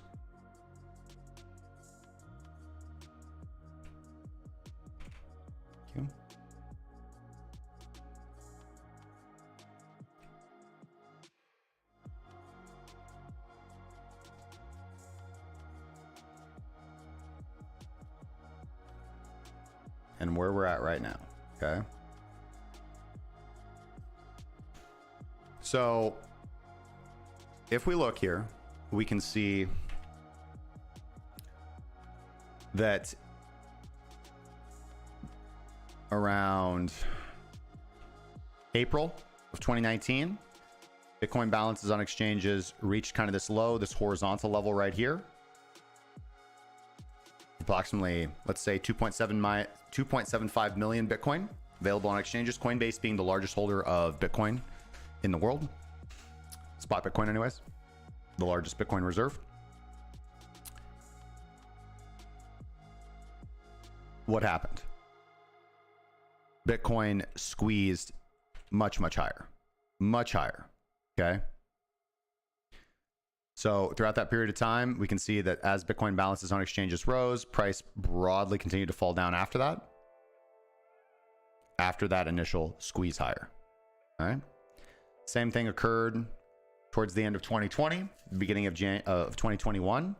Bitcoin was already in an uptrend, having come off of its lows, or kind of its mid-cycle dip, right? It's mid-cycle, about 50% correction from 10,000 down to about 5,000. And here, at approximately a price of about 17,000, Bitcoin balance on exchanges also dipped approximately the same horizontal. And what happened? We were only halfway through, maybe not even halfway through. Well, halfway through, I guess, if we count from this, the cycle. And we proceeded to squeeze much higher. All right, reaching a new all-time high at that point in time of about 60,000. Bitcoin balance on exchanges continued to rise throughout this large consolidation period over the summer of 2021. And we can see that towards the end of the bull market, or excuse me, towards the end of the bear market in early 2023, following the collapse of FTX, we can see that Bitcoin balance on exchanges dips again, very close to this horizontal level. And what did that basically mark? The bottom of the bottom of the bear market. What happened after that dip? Prices continued to rise. When prices dipped back again to that horizontal, what happened? That was in December of 2023, when prices again historically are very quite bullish in December, and began the 2024 rally. All right, the only exception here that I'm going to point out is Bitcoin balances dipped a little bit, but not as low to that same kind of horizontal around August of 2024, And we actually, that signaled a local top, and price pulled back a little bit, kind of, you know, this is kind of over the summer slump, summer doldrums, all right? And what has happened now? Prices continue to trend upwards. We find ourselves dipping. Bitcoin balance on exchanges. Bitcoin is flying off of exchanges. And if Bitcoin is coming off of exchanges, that means there's less liquidity to sell. It also means that there's less liquidity to absorb volatile price swings, all right?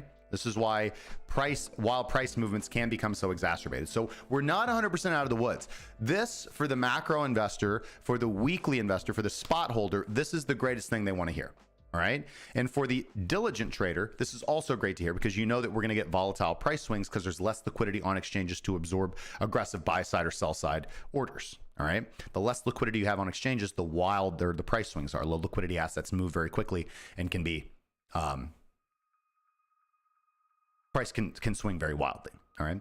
So Bitcoin balance on exchanges, I think this is incredibly bullish. I think this is absolutely fantastic. In addition to this, OTC desks, their supply has dwindled to only 704 Bitcoin from 6,000 earlier in the year. So we have a real potential supply shock, and we have to couple this with the fact that MicroStrategy and the Bitcoin ETFs are still buying like Bitcoin's going out of style.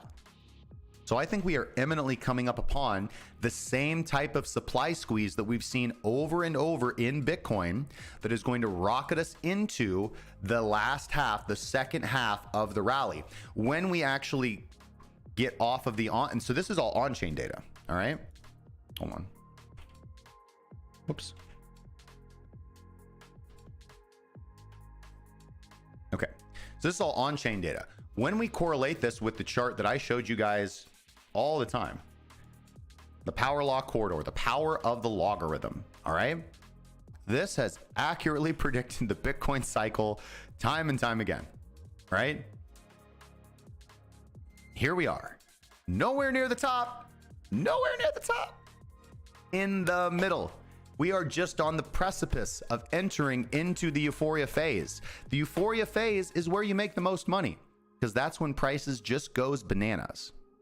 Price just goes bananas, and things rapidly appreciate. So, ladies and gentlemen, I think we are in for a hell of a ride. I think that newcomers are actually well positioned here, because, you know, us OGs, you know, we've been sitting around, we're like, oh, look at all these retail coming in, clearly a sign at the top. I don't think they understand the spread and reach the crypto is going to have. We're seeing all these retail come in, but I think later on in the cycle, 3 to 6 months from now, when it's like grandma's coming in to buy Bitcoin, that's the sign of the top. All right, that's the sign of the top. We're not there yet. We're nowhere near. We got a lot of room to go.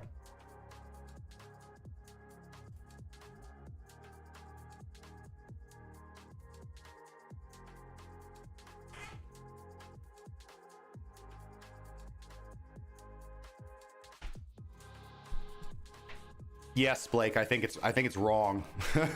I think it's wrong. I think you know, I respect Crown, but he's probably the biggest microphone for this concept. I can't remember where. There's like another. Hold on, let me ask. I gotta ask AI, because I've been kind of arguing against this for like the better half of 2024.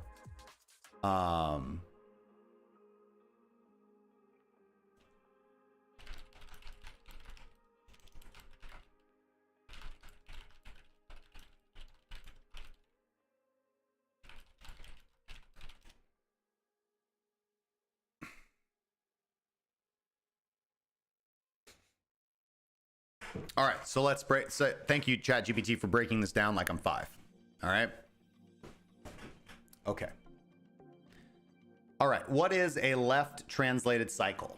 All right. A left translated cycle occurs when the peak of the cycle happens earlier in the cycle's duration relative to its midpoint. In contrast, a right translated cycle has the peak occurring later in the cycle, closer to the end. For cryptocurrencies, Bitcoin and other cryptos typically follow a 4-year cycle tied to Bitcoin's halving event. Historically, the market peaks around 12 to 18 months after a halving, a right translated cycle. A left translated cycle means the peak happens sooner after the halving event, leading to a longer bear phase before the next cycle begins. All right. It doesn't seem that it can actually quote where this idea originated.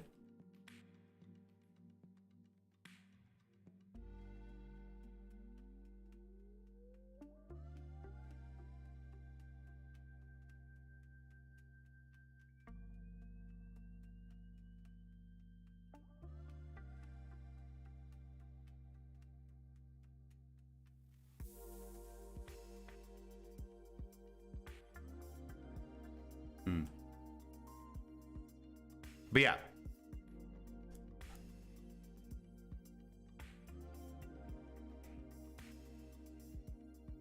Bob Lucas. Yeah. And listen, these are all great analysts, man. Crown is great. I've been following him for years. You know, obviously he's done very well and he's super sharp dude. Bob Lucas, super sharp dude. I've learned stuff from him. I've learned stuff from Crown.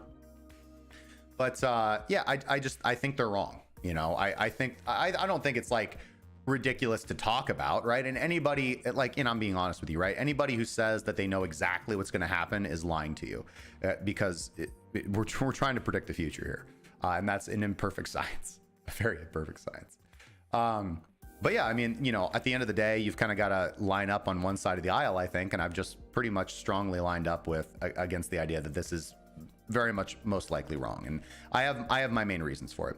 The main primary reasons I have for this are as follows. All right, and it's possible, you know, like I do want to be very like open-eyed about this, so let's be real. Let's zoom out here and let's talk about it.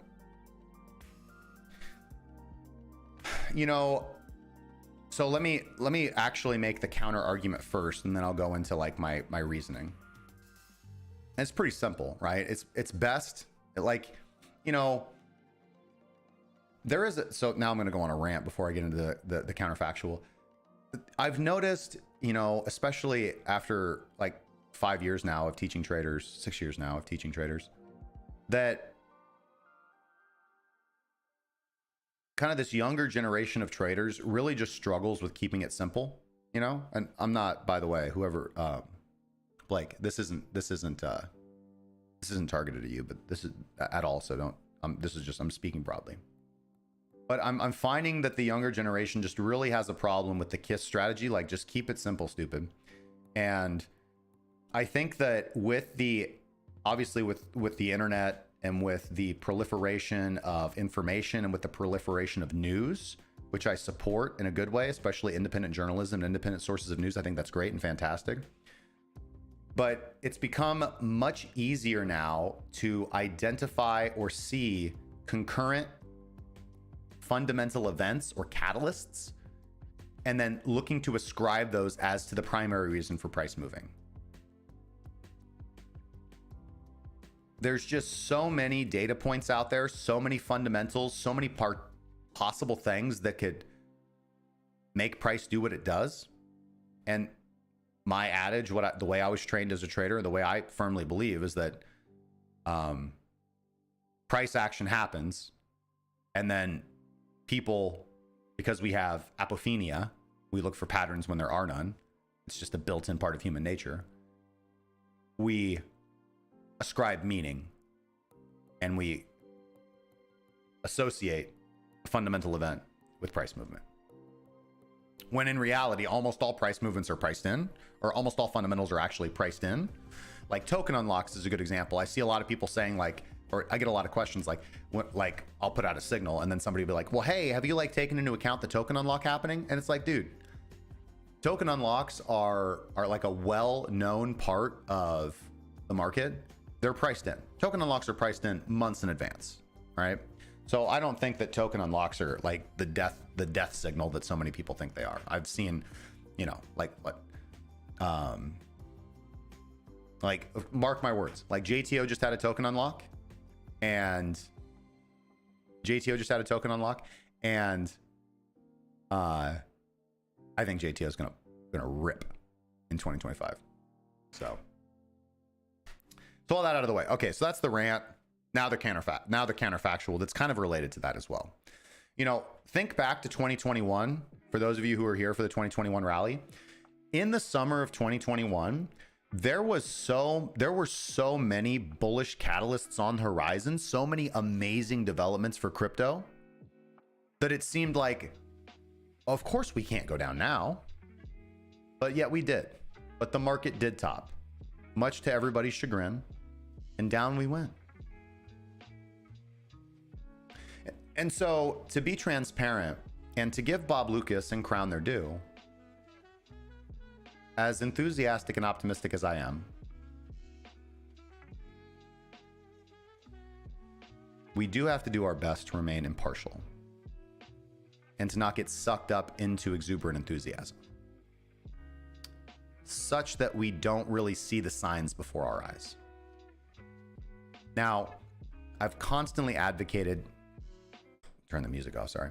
I've constantly advocated to not be the type of trader that calls market tops and bottoms. I haven't made my wealth from doing that. I haven't been a successful trader from doing that. I don't teach anybody to do that in our coursework in Pathways to Profit. I think it's a fool's game. It's a fool's game. Trade the trend and ride the trend until it ends. And if you're consistent, you'll get into the trend relatively early. And if you're consistent, you'll continue to add on dips. And if you're consistent, you will get out with your profits and sit on the sidelines when the trend starts consolidating or moving against you. Because here's the thing, there's so much money. Look at this chart. There's so much money to be made in bull and bear markets, because when we really go into a bear trend, it lasts for weeks and weeks and weeks and weeks and months and months and months. So all this, the people who are like focused on shorting right now, I just don't understand it. It blows my mind. I mean, there is a small amount of profit to be made shorting in a bull market, but it's not worth it. It's not worth getting your mind into that. And that's just my opinion, right? Long only in a bull market, short only in a bear market. That's it. You make more money. Now, here are the bullish reasons why I think we will not have a left-hand translated cycle, because I think that we have reached and we are pushing past an inflection point in cryptocurrency. We've never had a microphone as loud as the United States president. And I don't want to get swept up into all these things, right, about Trump, because at the end of the day, I think all of these different groups, right, the conservative Christians, the free speech advocates, the libertarians, the government spending slashers, the fiscal reformers, right? All of these people who Trump has courted and who support him, right?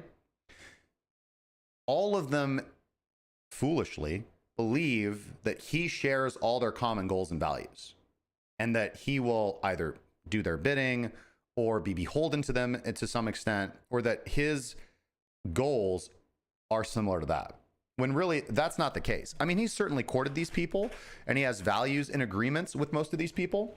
But the reality is, I mean, as far as the conservative Christians go, I mean, Donald Trump was a Democrat for the longest period of his life and a New York billionaire.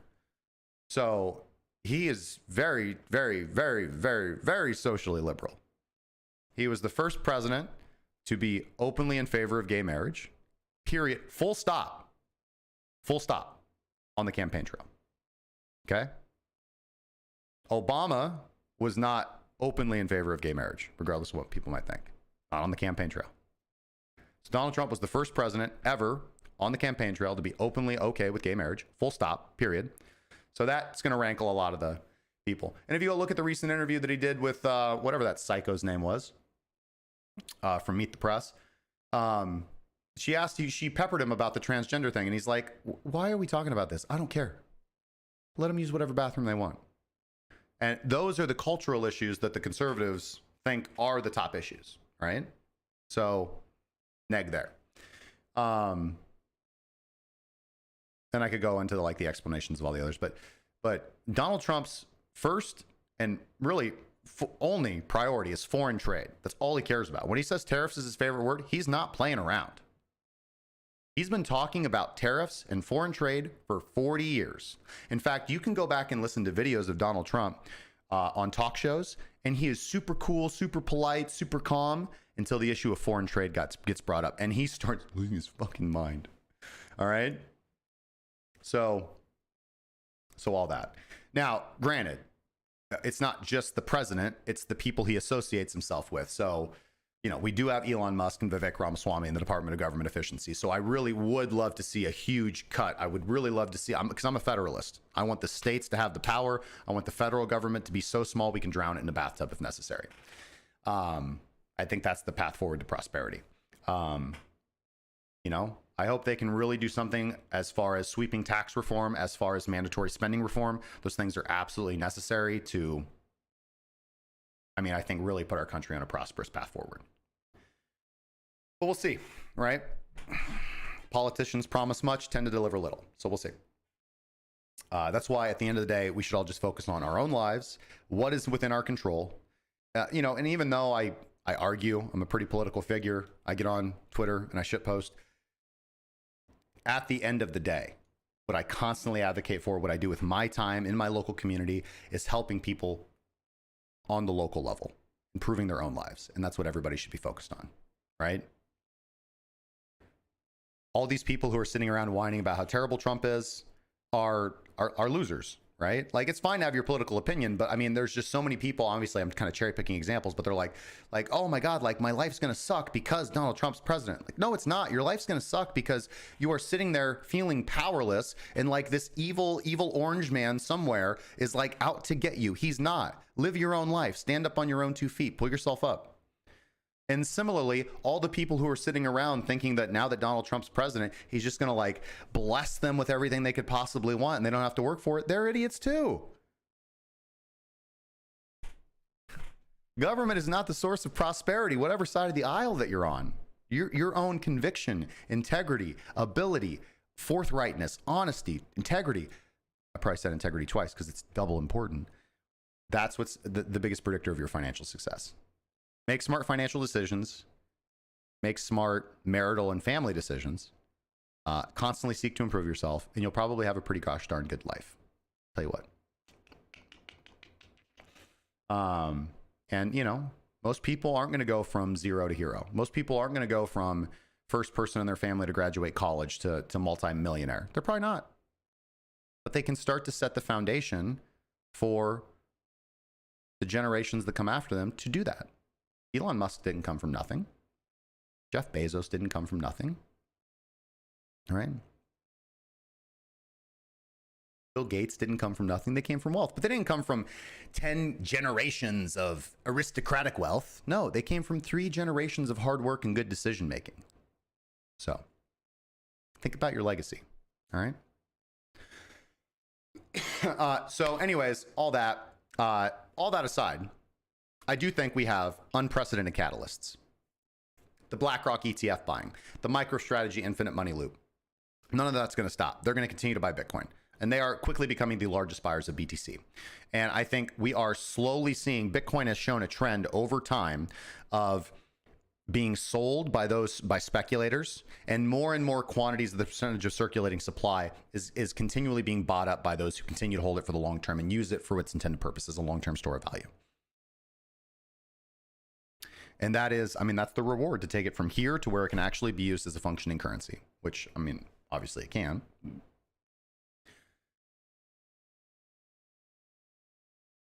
So, yeah, I do not think that we're going to have a left-hand translated cycle. I actually think that we're probably going to have a right translated cycle. But at the same time, let's just keep our eyes open, be wary, be cautious, be tactical. Trade the chart in front of us, Good stuff. Sorry, guys, I tend to rant on the personal, but that's stuff that's so important to me, The number one reason I see people fail in trading is because they can't master their own emotions and discipline, So I hope you guys have appreciated my TED Talk. Thank you. Appreciate you.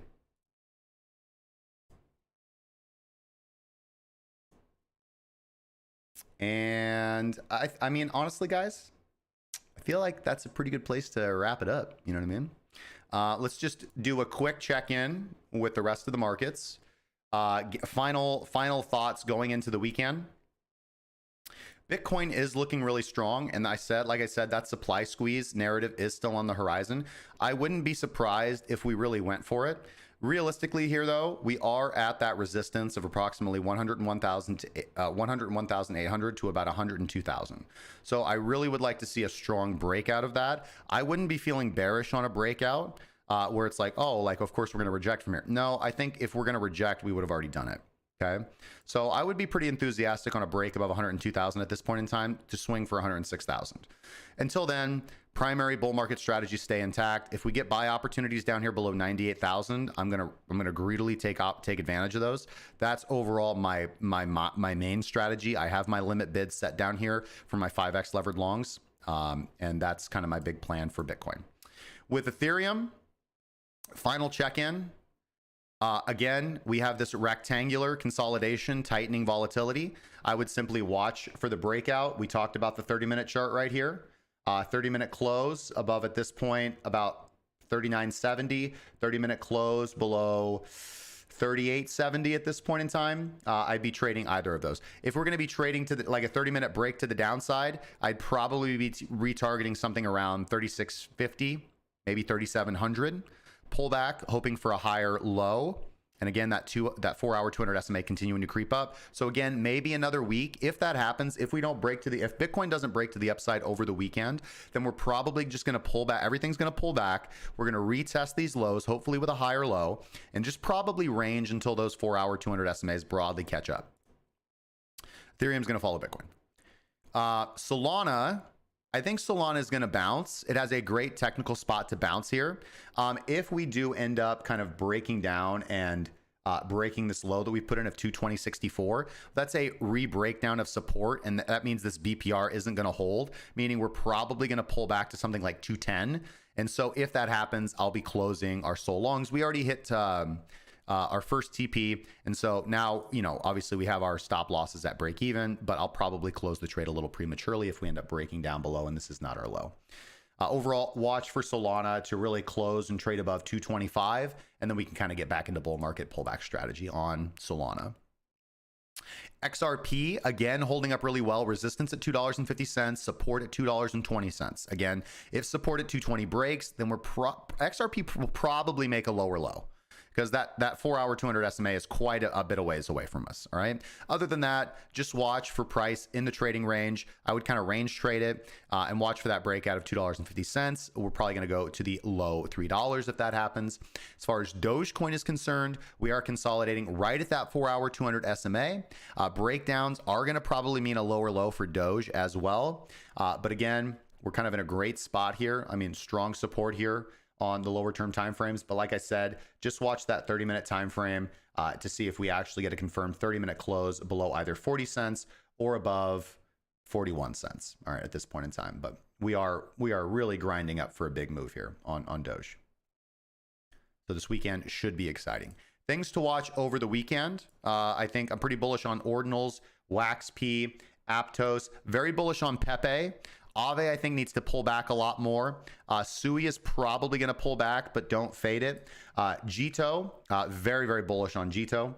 Phantom, very bullish on Jito. On Phantom, Jesus. And then other things to watch. Watch Rose. I'm holding Bohm. Watch obviously the top performers, things like HBAR, ADA, Algorand. Ohm is pulling back. I think it's going to pop. IOST is another good one to watch. Low caps that I would not be sleeping on, because I think low caps pop when the rest of the market's bearish. Obviously, Virtuals is doing really good for us. I'll probably be looking to take profits on that swing trade here pretty soon. Nero, Popcat, I think is still good here. Syndicate might be good. BP over on Sol, I think still has room to go. Zig, probably a buying opportunity. And then obviously, our Lord and Savior Jesus, not doing too bad. All right, guys. Guys, thank you so much for watching all the way to the live stream or the on-demand video. If you are a VOD watcher, I appreciate your guys' continued support. If you value what we are trying to do here, our mission is to educate the next generation of traders with the right tools, strategies, education, and knowledge that they need to have success. We're not a Telegram signal group. We're not a pump and dump. We're here in the long run. We've been doing this since 2018. If you want to support what we're doing, please like and subscribe on YouTube. It helps out more than you could possibly imagine. You can also give us a follow and a like over on Rumble or X, which we do live stream every single weekday, approximately from 10 a.m. to 12 p.m. noon Central Standard Time. Thank you for your continued support. If you guys enjoy what you see, you guys can, of course, get all of our exclusive indicators, automated strategies, our weekly mentoring sessions, access to our private chat community, access to all of my coursework, which is like literally over 100 courses at this point in time, or lessons, over 100 lessons on all various aspects of trading, how to build a strategy from the ground up, how to code it, how to everything. All of that is at the Crypto Trading Academy, which is the first link in the description. And our exchange partner of choice is, of course, BYDFi, where we're hosting our Christmas season trading competition, over $2,300 in prizes, and free to sign up, VIP level 1 fee advantaged account with that second link in the description. I hope you guys enjoy your weekend. We will be back on Monday, same crypto time, same crypto network. Until then, trade safely, be good to one another. Cheers now.